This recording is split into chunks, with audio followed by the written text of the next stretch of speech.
Hello നമസ്കാരം. Australian carer വിസയിലെ ഒരു important information നിങ്ങൾക്ക് നൽകുന്നതിന് വേണ്ടിയായിട്ട് ആണ് ഈ വീഡിയോ ഇപ്പോൾ ചെയ്യുന്നത്. ഓസ്ട്രേലിയൻ കെയറർ വിസയിലോട്ട് അല്ലെങ്കിൽ ഓസ്ട്രേലിയൻ കെയററിൻ്റെ വേക്കൻസിയിലോട്ട് ഓസ്ട്രേലിയക്ക് പുറത്തു നിന്ന് ഇതുവരെ ആരെയും റിക്രൂട്ട് ചെയ്യാനായിട്ട് ആരംഭിച്ചിട്ടില്ല. അവർ ഇപ്പോൾ ചെയ്യുന്നത് ഓസ്ട്രേലിയക്ക് അകത്തു നിന്നുള്ളവരെ തന്നെയാണ് റിക്രൂട്ട് ചെയ്യാനായിട്ട് ആരംഭിച്ചിരിക്കുന്നത്. പുറത്തുനിന്ന് റിക്രൂട്ട് ചെയ്യാനായിട്ട് ആരംഭിച്ചിട്ടില്ല. അതാണ് ഒന്നാമത്തെ കാര്യം.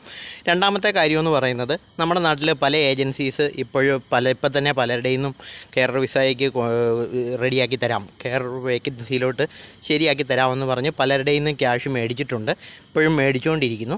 അങ്ങനെയുള്ള ആൾക്കാർ ടെൻഷൻ അടിക്കേണ്ട ആവശ്യമില്ല.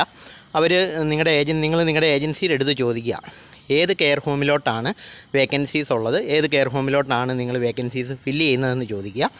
അവർ പറയുന്ന ആ കെയർ ഹോമിൻ്റെ പേരുകൾ ഓസ്ട്രേലിയൻ ഇമിഗ്രേഷൻ്റെ വെബ്സൈറ്റിൽ ലിസ്റ്റ് ചെയ്തിരിക്കുന്ന എംപ്ലോയേഴ്സ് ആണോ എന്ന് നോക്കുക.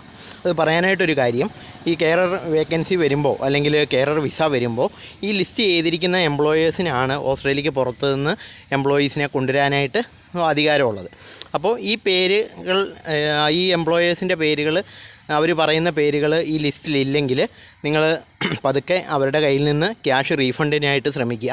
കാരണം അതൊരു പറ്റിക്കപ്പെടാനായിട്ടുള്ള ചാൻസ് വളരെ കൂടുതലാണ്. അപ്പോൾ ഈ കാര്യങ്ങൾ ശ്രദ്ധിക്കുക. ഈ ഇൻഫർമേഷൻസ് മറ്റുള്ളവരിലേക്കും എത്താനായിട്ട് നമ്മുടെ വീഡിയോസ് ഷെയർ ചെയ്ത് കൊടുക്കുക. ഇതുപോലെയുള്ള കൂടുതൽ മൈഗ്രേഷൻ, സ്റ്റഡി, വർക്ക് അപ്ഡേറ്റ്സിനായിട്ട് റൈറ്റ് ചോയ്സ് ചാനൽ ഫോളോ ചെയ്യുക, ലൈക്ക് ചെയ്യുക, സബ്സ്ക്രൈബ് ചെയ്യുക. Okay, thank